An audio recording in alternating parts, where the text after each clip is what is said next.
Good morning. This is Rich Sierra, president of the Florida Small Business Legal Center here in Boca Raton, Florida. I'm an attorney, been practicing business law for the last 18 years. This is episode number 2 of Business SOS podcast. What I'm going to talk about today is mistake number 8, initiating or staying in a business lawsuit on the basis of principle. Before I go into that, one of the analogies that I can give you in terms of what a lawsuit is for, and if you've been involved in a lawsuit, whether you have sued someone or you have perhaps been the recipient of one, neither of them are pleasant.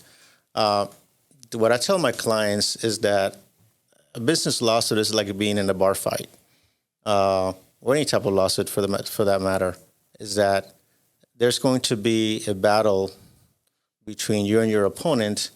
In this particular case, is through paper, but nobody's going to come out unscathed. There's going to be times that, in some cases, you might be the recipient of a bad motion or a bad order, and vice versa. A little bit about my background. I'm a martial artist. Been practicing martial arts since I'm 9 years old. Now I'm 58. And on and off. And for the last 20 years, I've been more active in the martial arts. I hold black belts in Taekwondo and Judo. And I have also a purple belt in Brazilian Jiu-Jitsu. I've been practicing that for the last 6-7 years.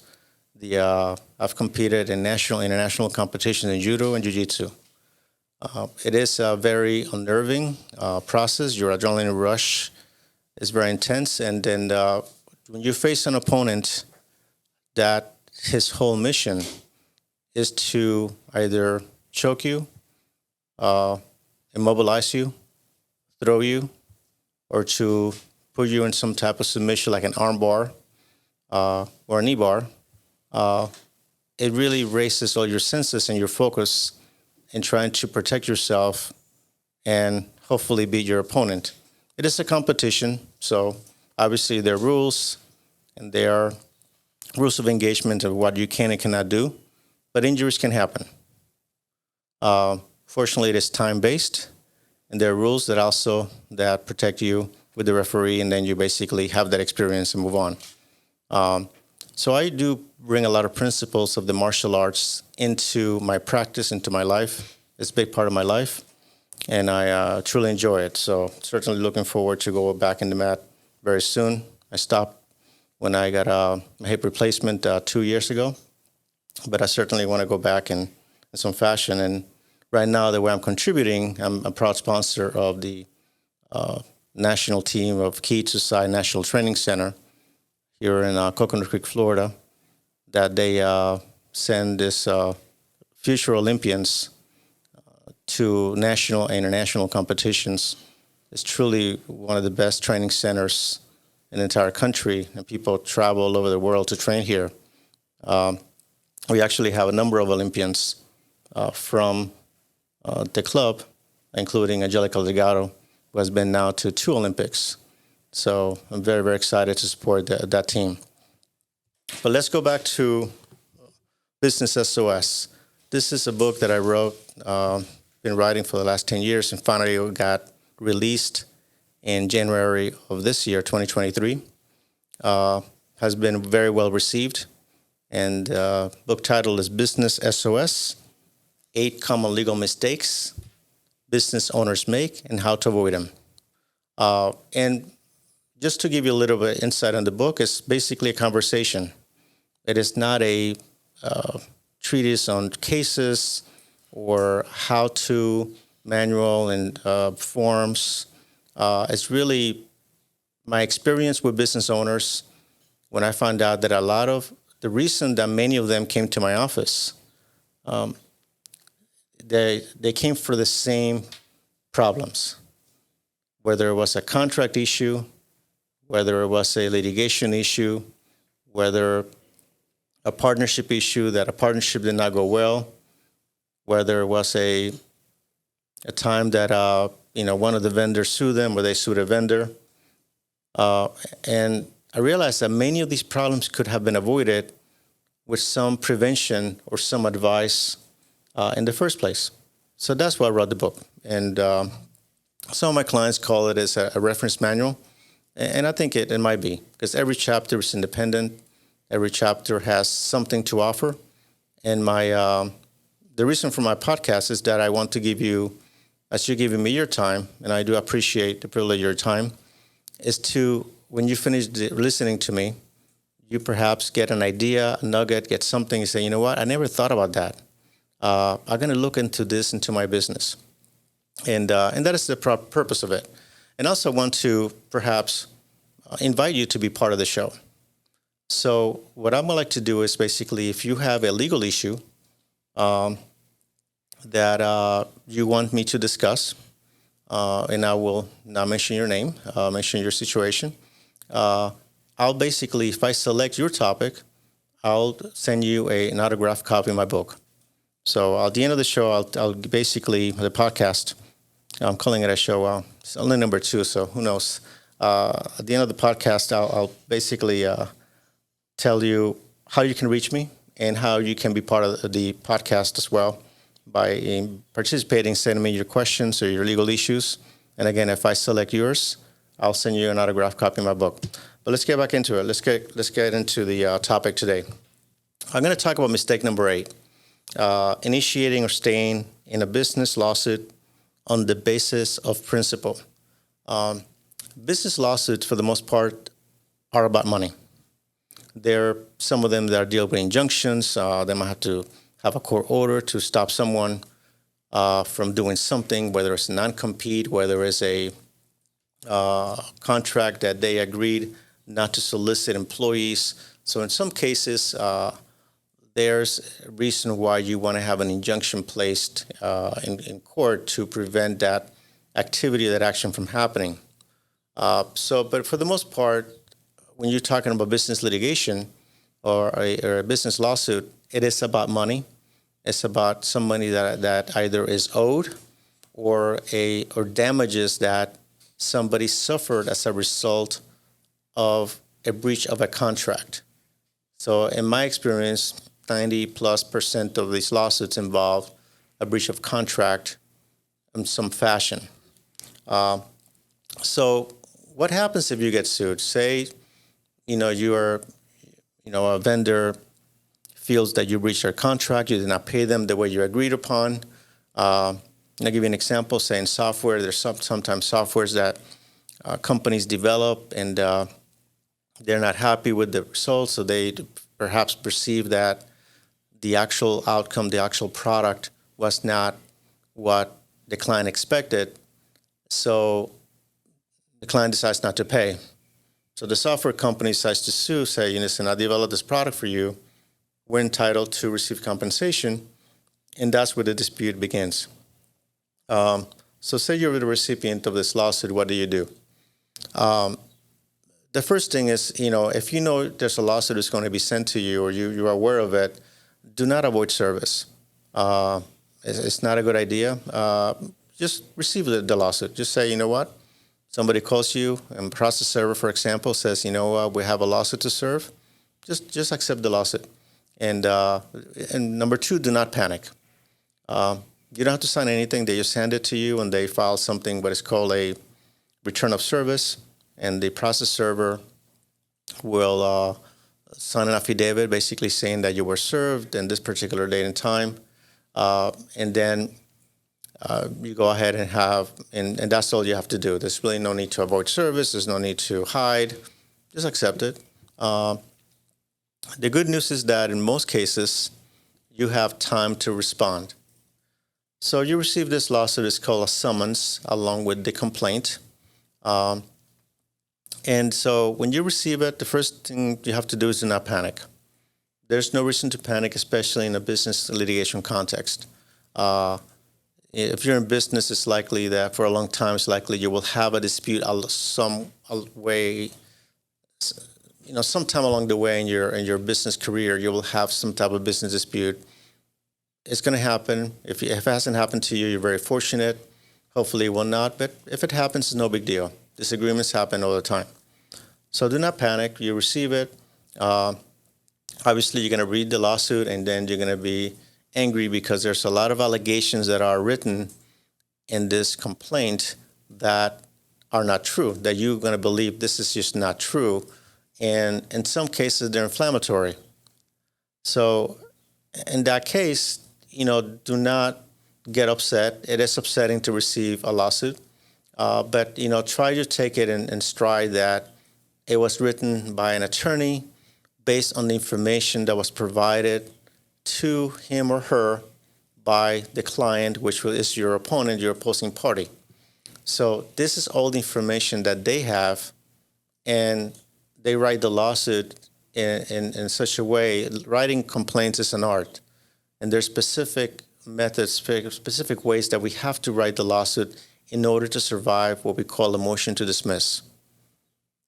So you have to write the minimum allegations that entitles you to relief. So it has to be specific, it has to be clear, and the allegations have to meet with the elements of the cause of action in the case, say, for example, a breach of contract. So you're going to be getting this lawsuit, you're going to be very upset, rightly so. The first thing you got to do is basically retain counsel. If you receive a lawsuit, especially that is, I'm not talking here about small claims. Small claims you can handle yourself for the most part, although it's good to consult with an attorney. But if you receive a lawsuit, anything over, $8,000, which is in Florida, that's above small claims, or if it's drafted and it's actually an attorney is the one filing this lawsuit on behalf of the opposing party, then you have to get an attorney. That's the first thing you have to do. Before you do anything, you have 20 days to respond. And so use the 20 days wisely. Don't sit on it. Don't talk to anybody else other than your spouse about the situation, simply because anybody else you talk to outside of this lawsuit, can be called in as a witness to testify. And those are the questions that we ask to our opposing party in a lawsuit. Is said, have you spoken to anyone other than the attorney or your spouse about this litigation?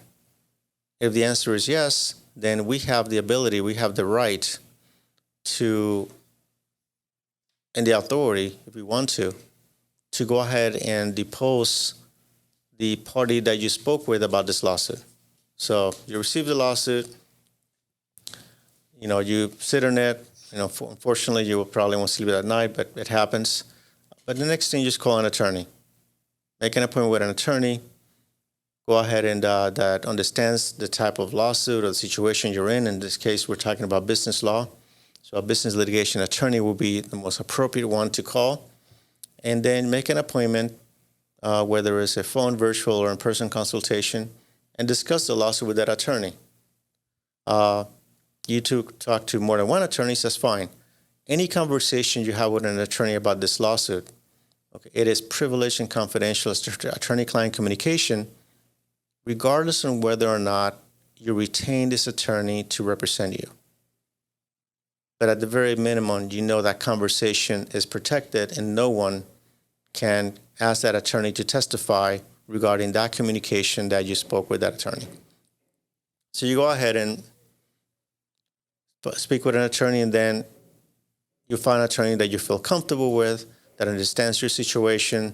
You feel that has the ability to solve whatever legal problem that you're facing with. It's within the budget that you have established or you're able to afford, and then you retain counsel. So you retain the attorney. The attorney, in this case, will file notice of appearance on your behalf, and then begin the process of defending your case. One of the things that to consider in how to handle a lawsuit is basically, say, in a breach of contract claim, say, for example, they're suing you for something like $50,000. So that's not a small number. So one of the things that you have to decide is how much money am I going to spend in defending this lawsuit? And what I tell my clients is this: lawsuits is a battle of resources, especially in the context of business litigation. It is a battle of resources. whoever has the most resources has the greater ability to win that lawsuit. And I'll tell you why. Because lawsuits are expensive. In fact, I could read a little bit excerpt of my book. The Small Business Administration, the SBA, reports that the cost for litigation generally range from $3,000 to $150,000, with approximately one-third of cases costing $10,000. Figures are that are likely even higher now than when initially reported. This was a 2005 report from the SBA. So you're talking, many years later.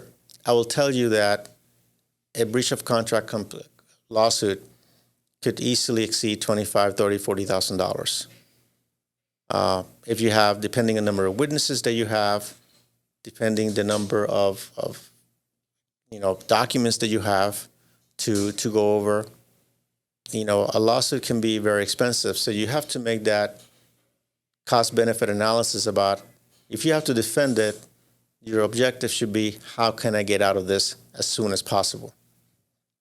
Before I go further, I want to make it very clear that what I'm talking here are concepts, and this may not apply to your particular situation and should not be construed as legal advice. So one of the things that you have to look at is, okay, I'm suing for $50,000. How do I get out of this? So there are a number of options, obviously. One of the things that I try to do in my practice is really triage it and say, first we look at the defenses, look at the facts. A decision on a counterclaim has to be made whether or not you will want to sue the other party in return, because that decision has to be made fairly quickly when you file what is called the answer and affirmative defenses, if it's what is called a compulsory counterclaim. Compulsory means that if it's related to the same matter of your lawsuit, you have to assert that counterclaim, or you have to file the counterclaim when you file the answer. Otherwise, it could be waived. But that's really more the conversation to have within you and your attorney, because if you decide to file that counterclaim, you're basically doubling the lawsuit. Not only you are defending your own lawsuit, but you're also filing a separate lawsuit that they will have to defend as well. So basically, there are two simultaneous lawsuits. And a counterclaim, obviously, it is a defensive strategy because you're basically having them go on the defensive. Your opposing party now has to defend the lawsuit as well, as opposed to being in the offensive. So it is, when applicable and when the time is right, a counterclaim, it is an effective strategy to push back, if you will, your opponent from basically putting you in a defensive position. So offense is better than defense. That's basically my opinion. One of the things that you have to look at is that lawsuits take a long time to decide. And I just did an interview with Logan Crawford, the Emmy Award-winning reporter. And he has a show called Spotlight with Logan Crawford. We spent 30 minutes talking about Business SOS, and we talked a little bit about lawsuits. And in fact, this video is in my YouTube channel. If you go to YouTube and type Florida business lawyer Rich Sierra, you'll see the YouTube channel come up, and the interview is there. But one thing that I told him was that 80% of litigation is about procedure and process. It's not about the facts. So you're talking about a lawsuit that will take approximately, in a good year, in a good day, might be taking 12 months, but a lawsuit can take 18 to 24 months. So you have 80% of the time spent on that initial lawsuit, and that the lawsuit is about procedure. We are doing discovery, we're doing depositions, we're reviewing documents, we're basically filing motions to try to eliminate the lawsuit, which are called motion to dismiss or motion to strike. There are hearings in front of the court. There are orders that are made that every time the judge makes an order with that particular case or your case, then new things have to happen with that case, because there's either you have to amend the pleadings, the complaint, and then you start all over again. So that is basically most of the time is spent in discovery and procedure. And it is a bit frustrating because when a lawsuit is filed against you, you feel helpless, and rightly so. Primarily because you feel that the attorney and the judges have all the control. You have no control. Excuse me a second.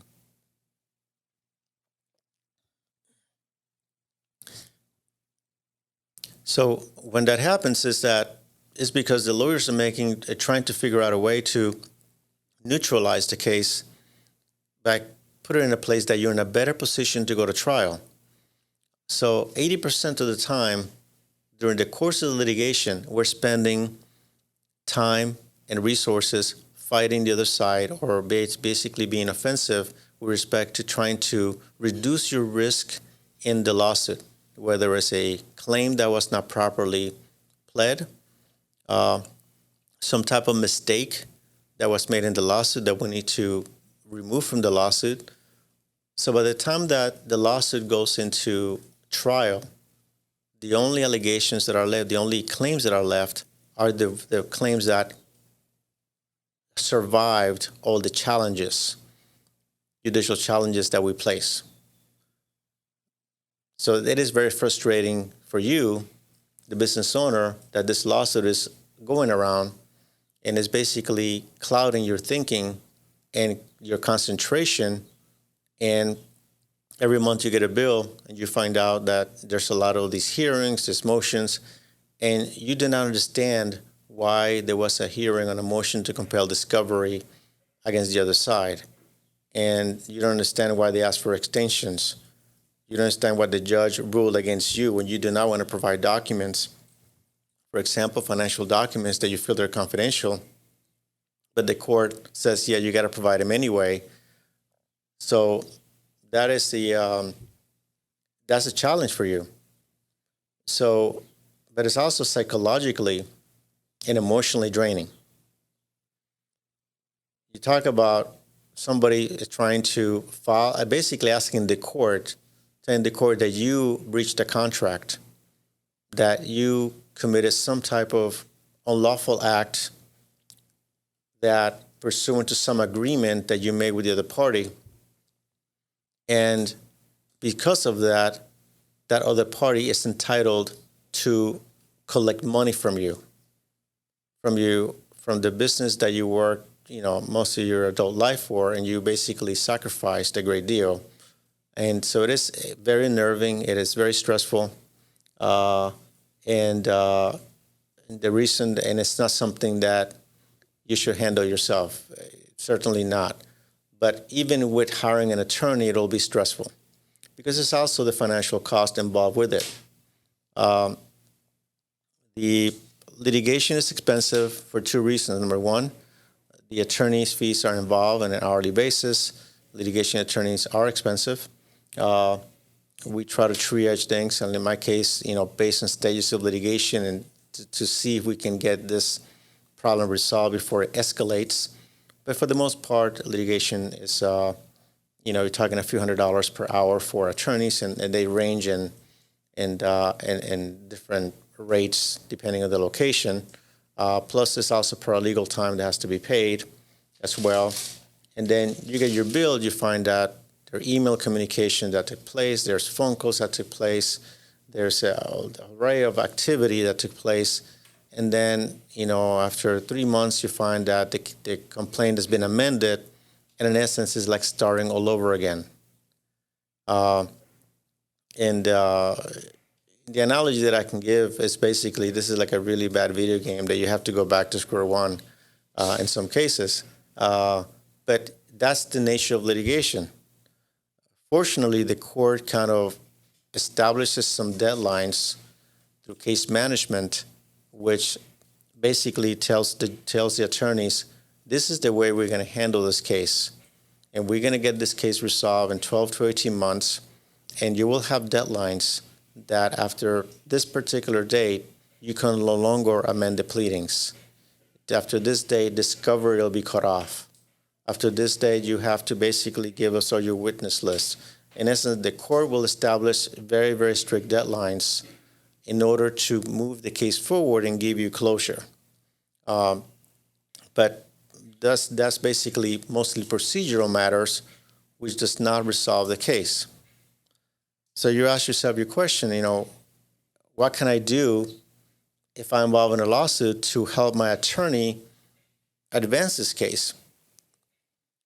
And that's a very good question. And when you get into a lawsuit, you got to begin with the end in mind.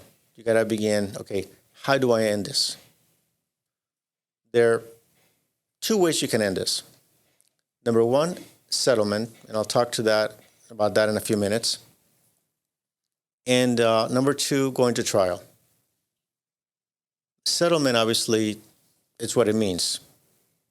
It's settling the case for an unspecified amount, a specified amount, before it goes to a trial. A trial, you're allowing, if it's a jury trial, a group of strangers that have nothing to do with the case make a decision for you, or a jury or a judge. So you're basically saying, we cannot solve the problem ourselves. We want you to make a decision for us on how to solve our business problem. Because that's what we go to court for, to have somebody else make that decision for us because we cannot solve it ourselves.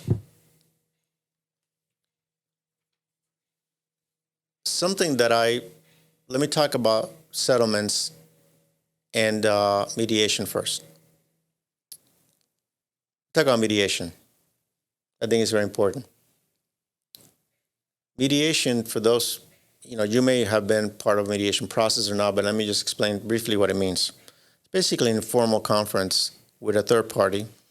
It could be an attorney who's a trained mediator, I'm a trained mediator myself, or it could be a retired judge that also practices in mediation. This is an informal party trained in the process of compromise, of trying to negotiate settlements and between parties. But it's impartial and cannot make a decision on the case. It is a confidential meeting. It could be done via Zoom, via phone, in person. And it's designed to really give the parties an opportunity to try to get the matter resolved right there. The good thing about mediation is that if the matter gets resolved at that time, then there's no, you have closure, and it's confidential, and it is over.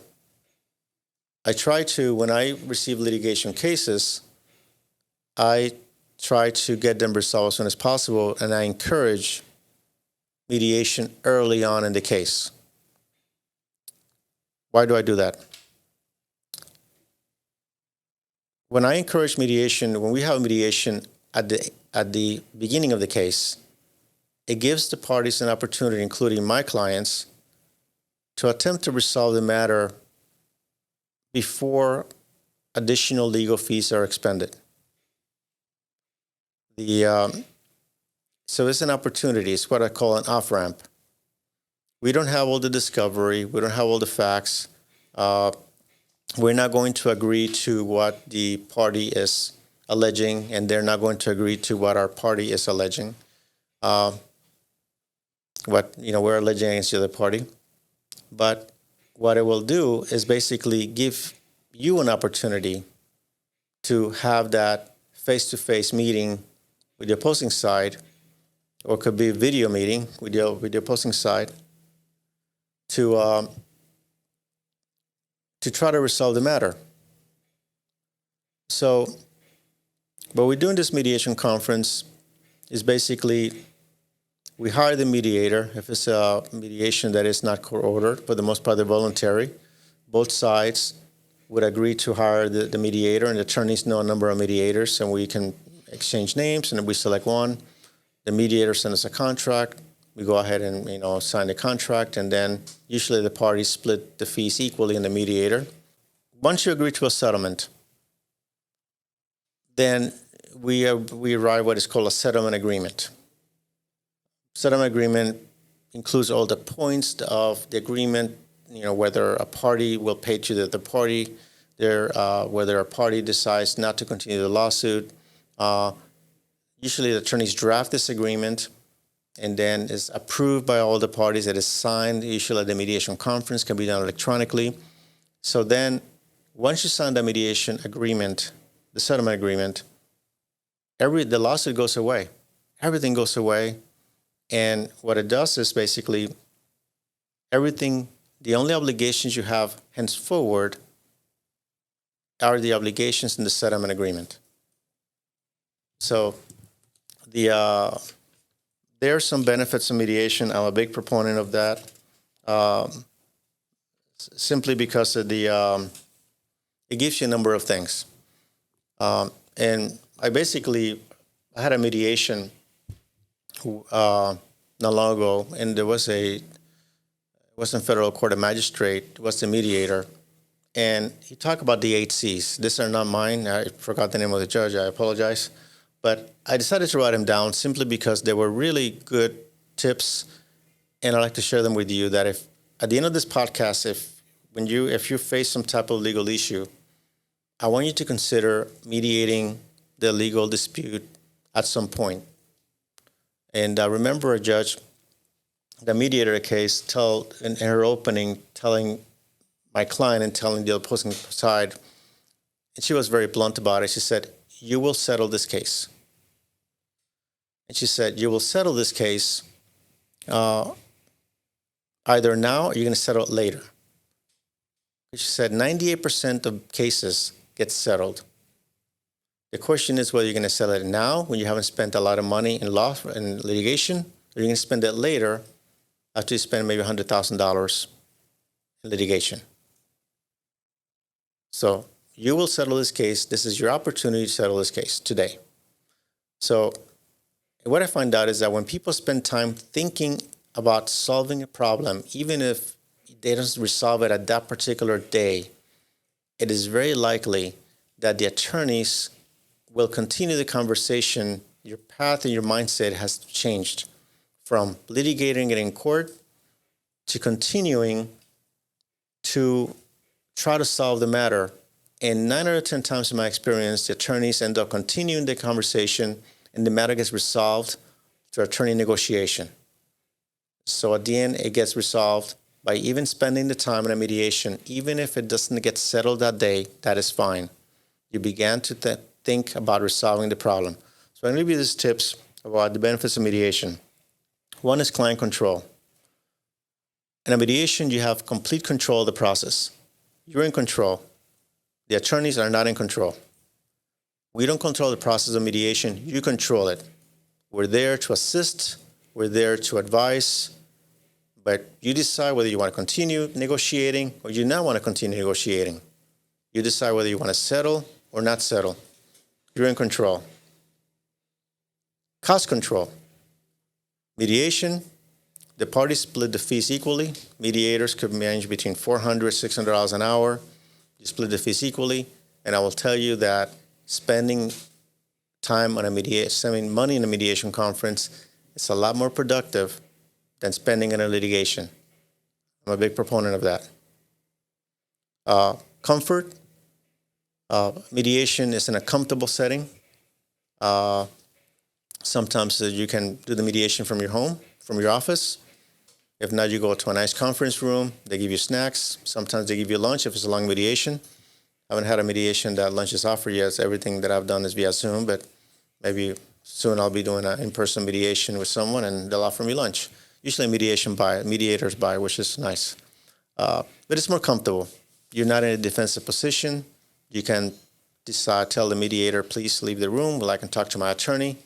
It's more comfortable. Commitment. The mediator, you don't have to make a decision. You don't have to agree to settle the case at mediation. But it's good for you to commit to the process of at least engaging in the conversation with the mediator, with your attorney, with the other side, to try to get the matter resolved. Courtesy. Mediation is about courtesy. We will have disagreements. And we have them, obviously, because we're in court. But the courtesy, the objective is to, through respectfully disagree, and to have our differences and have our points of view and educate the other side about why we feel the way we feel, then we might be able to achieve our objectives. And I believe through courtesy, you win a lot of friends. And I remember in law school, I was actually an insurance professor telling us, I will give you one piece of advice. Always be polite. And that's to remember that. And I remember a second piece of advice that I think that's when I went to when I got sworn in as an attorney 18 years ago. One of the judges said, write to an attorney, opposing counsel, the way you would write to a judge. And those are two pieces of advice that I've always stayed top of mind. And there might be occasions that attorneys get heated. Attorneys are human beings, and we really believe in our cases. We believe in our clients, and sometimes it's difficult. But I do remember that advice in terms of writing to opposing counsel, the way we write to a judge. And if you do that, you'll never get in trouble. Creativity. The great thing about business problems is that, if I say anything great about business problems, or is the ability to be creative, is that you have a white canvas, and there's so many different options to try to solve a problem when a business setting that we may not have, or we don't have in the issue of, say, family law or criminal law. I don't practice those, but I'm familiar with family law a little bit just because of other personal experience, which I don't have to go into right now. But you can be very creative with business litigation problems, and that's something that I really enjoy, the creativity. Confidentiality. Whatever happens in mediation stays in mediation. The mediation agreement does not get filed in court, does not get published anywhere.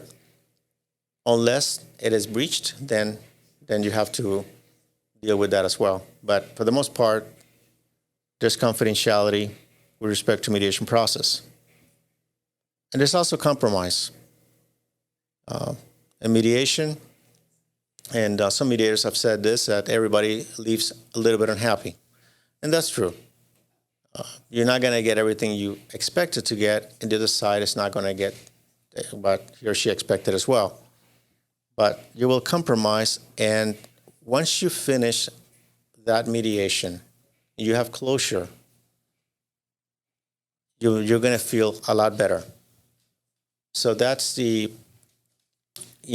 my tips for the day is basically talking about client control, cost control, comfort, commitment, courtesy, creativity, confidentiality, compromise. I like to add one more, which is closure. You're not in the business of being involved in a lawsuit. You're not in the business of trying to litigate. And in fact, you want to basically, the money that you earn in your business is for you and your family. And I make the joke that I never met anybody that got up in the morning and said, I have an extra few $1,000, I will need to find a lawyer to give it to. It just does not happen. So, our job is to basically help you get out of this legal, I was going to use mess, but I used it already, legal issue that you have, and get you back to your life, get you back to your business. So this concludes episode number 2 of Business SOS. And how can you reach me? You can reach me via email at richsierra.com. If you'd like to find out more about my services as an attorney, you can check out my website at floridasmallbusinesslegalcenter.com. We're on Facebook at FSB Legal. You can also call us at 866-842-5202. Also remember that Business SOS 8 Common Legal Mistakes Business Owners Make and How to Avoid Them is available on Amazon, Barnes & Noble, and ask for it at your local bookstores. You also can follow us. If you like the podcast, I invite you to follow us in Apple Podcasts, Spotify, or anywhere you can see your shows, get your shows. Until next week, this is Rich Sierra. Remember that my goal is to help you succeed.